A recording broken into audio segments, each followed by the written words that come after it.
Ya, terus terang saya debat semacam ini jauh dari yang saya harapkan. Tapi ya sudahlah, mau bagaimana lagi. Kapan saya bilang di satu sisi Alkitab itu sejarah dan bukan sejarah? Kalau saudara tangkapnya begitu, saudara tangkapnya nggak benar. Tapi kalau yang dibawa adalah tidak ada bukti, ya selesai debat itu. Mau apa lagi kalau tidak ada bukti? Ya, berita Injil tentang Yesus yang mati dan bangkit itu juga disampaikan oleh Petrus waktu khotbah Petrus pada hari Pentakosta. Dia bilang, Yesus yang kamu bunuh dan kamu salibkan. Dia bicara kepada orang Yahudi dan tidak ada satupun yang protes. Kalau Yesus tidak mati dan tidak bangkit, maka kata-kata Petrus tidak relevan. Tapi dia berani mengatakan itu pada musuh-musuh Kristus yang kamu salibkan, dan mereka diam terhadap hal itu. Itu menunjukkan bahwa memang kematian Yesus itu sebuah fakta yang tak bisa dibantah. Lalu Injil diberitakan dimulai dari Yerusalem. Kisah 1 ayat 8. Ya, kalau Injil dimulai dari Yerusalem, saudara tahu Yerusalem itu apa? Tempat di mana Yesus mati. Dan kalau Yesus tidak pernah bangkit, lalu mulailah memberitakan bahwa Yesus mati dan bangkit, dan mulainya di Yerusalem. Kalau mau tipu orang, mulailah di India sana, mulailah di Tiongkok sana, jangan mulai di Yerusalem, di mana orang bisa membuktikan Yesus tidak bangkit. Tapi mereka berani bicara di Yerusalem langsung, kota yang akan mematikan mereka seandainya dia memang tidak mati dan tidak bangkit.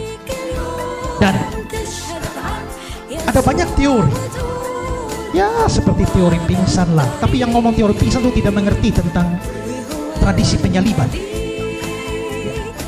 Ada yang mengatakan bahwa Yesus itu ya, Yesus diangkat, tidak disalibkan, tapi tiba-tiba diangkat oleh Tuhan ke surga, lalu ganti dengan orang lain yang serupa Yesus lalu yang disalibkan. Jadi aneh ya, kalau Allah memang mau menyelamatkan Yesus dari salib, kenapa pakai acara tipu-tipu? Kalau mau selamatkan Yesus, angkat saja, binasakan musuh-musuh Yesus. Kenapa masih pakai acara menipu orang dengan menyerupakan Yesus dengan orang lain? Kok Allah terlibat dalam konspirasi penipuan?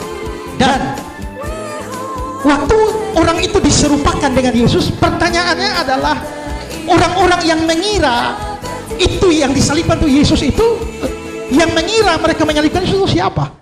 Musuh-musuhnya kan? Bukan murid-muridnya kan? Tadi Pak Kainama bicara soal ya mempermuliakan Yesus. Oke. Mungkin satu hal yang saudara mungkin akan tidak mengerti ya, bahwa kematian Yesus itu sesuatu yang, apalagi mati di kayu salib, itu sesuatu yang kehinaan. Maka Kristen menjadi agama yang paling lain di dunia karena dia menjadikan simbol yang adalah salib, yang adalah simbol aib, itu menjadi simbol. Penyaliban itu sesuatu yang buruk. Penyaliban itu sesuatu yang memalukan. Saudara, kalau Injil adalah karangan-karangan para murid saja, mereka tidak mungkin mengarang sebuah cerita yang mempermalukan diri sendiri dan Tuhan mereka, kecuali itu memang fakta sejarah.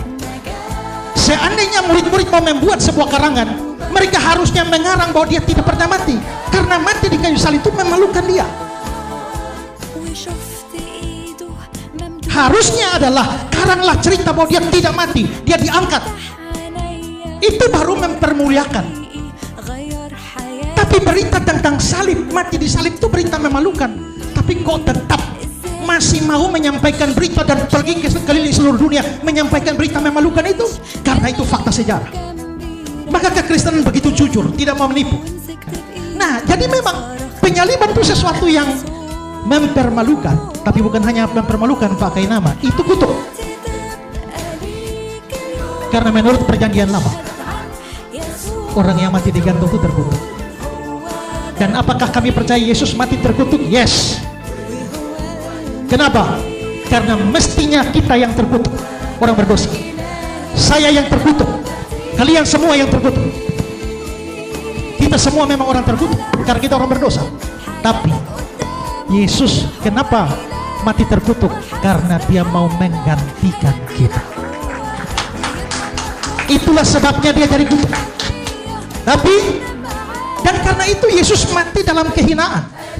Tapi kalau Pak Kainama tadi mengatakan bahwa dengan tidak mati maka orang Islam mempermuliakan Yesus, saya mau kasih bacaan satu ayat dulu ya, beberapa ayat ya. Filipi pasal 2, hendaklah kamu dalam hidupmu bersama menaruh pikiran dan perasaan yang terdapat juga dalam Kristus Yesus, yang walaupun dalam rupa Allah tidak menganggap kesetaraan dengan Allah sebagai miliknya harus dipertahankan, melainkan telah mengosongkan dirinya, mengambil rupa seorang hamba. Mengambil rupa hamba itu sudah rendah, menjadi sama dengan manusia itu sudah rendah. Dalam keadaan sebagai manusia dia telah merendahkan dirinya dan taat sampai mati, bahkan mati di atas kayu salib. Jadi bukan orang Kristen yang merendahkan Yesus, Yesus merendahkan diri sendiri. Tapi apakah dengan demikian kita tidak mempermuliakan Yesus? Tidak. Karena ayat 9 mengatakan, itulah sebabnya Allah sangat meninggikan dia dan mengaruniakan kepadanya nama di atas segala nama, supaya dalam nama Yesus bertekuk lutut segala yang ada di langit, yang ada di bumi, yang ada di bawah bumi, dan segala lidah mengaku Yesus Kristus adalah Tuhan bagi kemuliaan Allah. Jadi memang dia pernah direndahkan, tapi karena itulah dia ditinggikan. Kalau dia tidak pernah direndahkan, dia tidak perlu ditinggikan. Dan nama diberikan kepadanya, nama di atas segala nama, setiap lutut akan bertelut dan mengaku. Dan saya percaya itu semua, termasuk semua saudara, akan bertelut dan mengaku Yesus Tuhan. Tapi belum selesai, tapi mungkin belum sekarang. Tapi kalau tidak mau, ya mengakulah sekarang. Tidak mau, urusan saudara.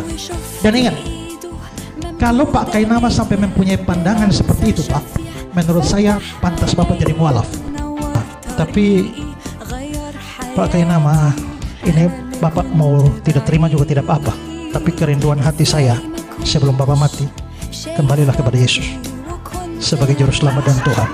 Tidak mau terima juga tidak apa-apa, ya, gak apa-apa. Ini kan tawaran. Injil tidak pernah dipaksakan, hanya ditawarkan.